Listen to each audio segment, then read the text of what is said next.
ये मेरा प्रॉमिस है। आप यहाँ पर समझिए डिजिटल सम। जिस बच्चे को डिजिटल सम नहीं पता है उसको तोड़ करके समझो। डिजिटल सम का मतलब डिजिट का सम, और डिजिटल सम क्या होता है वो मैं आपको दिखाता हूँ। जैसे मानो बच्चे आप 12 को 13 के साथ में गुना करते हो तो ये आपका कितना आ जाता है, तो 12 इंटू 13 आपका 156 आ जाता है। अब डिजिट का सम क्या कहता है, तो डिजिटल सम आपको यहाँ पर ये बात बोलता है कि सुनो तुम मेरी बात को समझो। यहाँ पर अगर दुनिया में तुम कैलकुलेशंस को आसान करना चाहते हो, इसके डिजिट का सम निकालो। 2 जमाए कितना 3, और 3 जमाए कितना मेरे भाई 4, 4 इंटू 3 कितना 12, और 12 को आपस में जोड़ोगे तो हो जाएगा 3। ये तुम्हारा लेफ्ट हैंड साइड का डिजिटल सम आया, वो कितना आया 3 आया। अब तुम राइट साइड का डिजिटल सम देखो, 6 5 11 और एक मेरे भाई कितना हो जाएगा 12, और इसको जोड़ोगे तो कितना हो जाएगा 3 हो जाएगा। तो इसके डिजिट का सम इसके डिजिट के सम के साथ में क्या करेगा, मैच करेगा। यहाँ पे आइए चलिए हम आपको एक और बात बताते हैं। जैसे मान लीजिए आप यहाँ पर देखिए तो 998 को अगर मानो मैं यहाँ पर 9701 के साथ में मल्टीप्लाई करूँ, और यहाँ पर मैं आपसे जो है वो पूछूं कि 4 ऑप्शंस मैं आपको दे रहा हूँ, मुझे सही ऑप्शन बताना। ठीक है, मैंने ऐसे रैंडमली नंबर लिया और मैं आपके सामने यहाँ पर कैलकुलेटर में मल्टीप्लाई करके और तब उसके बाद में इसके 4 ऑप्शंस आपको देता हूँ, और उसमें से आपको नहीं पता लेकिन आप खुद इसको टिक कर दोगे। 998 को मल्टीप्लाई करना है 9701 के साथ में। अब देखो मैं इसमें 4 ऑप्शंस लिखूंगा, एक सही होगा 3 गलत होगा। जैसे पहला ऑप्शन हमारा यहाँ पर ये है, 9 हो गया, 6 हो गया, 8 हो गया, 1 हो गया। ठीक है भाई, 5 हो गया, 7 हो गया, 8 हो गया। दूसरा ऑप्शन हमारा 9 हो गया, 6 हो गया, 8 हो गया, 1 हो गया। ठीक है, और ये हमारा हो गया 5 हो गया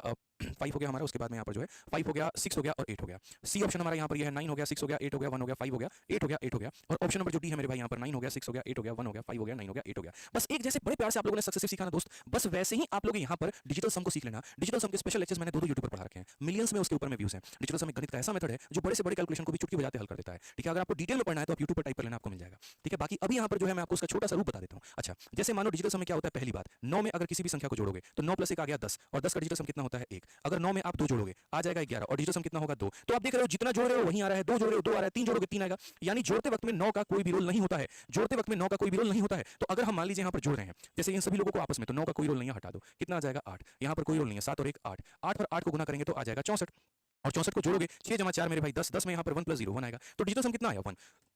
अब इसमें देखते हैं कौन ऐसा ऑप्शन है जिसका डिजिट का सम 1 है, तो यहाँ पर 9 खत्म, 8 और 1 9 खत्म। ठीक है, उसके बाद में मेरे भाई यहाँ पर क्या हो जाएगा 8 और 7 15, 15 5 20, 20 और 6 26, 26 को जोड़ेंगे तो 8 आएगा। ठीक है, सारे डिजिट सेम है, बस यहाँ पर इससे 1 कम है तो 8 में 1 कम 7, इससे 2 ज्यादा है 7 में 2 ज्यादा 9, और इससे 1 ज्यादा है तो 9 से 1 ज्यादा 10, 10 का मतलब कितना होगा 1 हमारा। इसका अगर 1 आया है तो ऑप्शन नंबर डी क्या होगा करेक्ट आंसर। सर हमने मल्टीप्लाई किया ही नहीं, आप देखिए ना 4 अंकों को 3 अंकों से गुना करके लाना था, हमने किया ही नहीं, हमने डिजिटल सम से बता दिया 1 और ऑप्शन से बता दिया 1। तो जब इसमें नहीं किया तो क्या लगता है आपको ऐसे सवालों में हम मल्टीप्लाई करने वाले हैं, दूर दूर तक नहीं करेंगे। सारे ऑप्शंस का डिजिट का सम निकालो, 5 + 1 कितना 6, 4 + 1 कितना 5, 3 + 1 कितना मेरे भाई 4, 6 + 1 हमारा 7। जब मेरे यहाँ पर सारे ऑप्शंस के डिजिटल सम अलग हैं तो अब मैं अपने सवाल का डिजिटल सम निकालूंगा, और सवाल का डिजिटल सम मेरे भाई यहाँ पर क्या होगा वो देखो, 6 और 2 8, 8 और 5 13, 13 का 1 और 3 जोड़ेगा तो 4 आ जाएगा। उसके बाद यहाँ पर 6 और 4 10, 10 6 16, 16 1 17, 17 को जोड़ेंगे तो 8 आ जाएगा। मेरे भाई 4 8 32 होता है ना, तो 32 का 2 और 3 जोड़ो तो 5। देखना जरा कौन सा ऑप्शन का 5 आ रहा है, सी आंसर आ रहा है। क्यों करोगे आप मल्टीप्लाई, पेपर निकालना है ना आपको यहाँ पर, तो बस अगर पेपर निकालना, पेपर नहीं निकालना है, सिलेक्शन लेना है, इज्जत वाली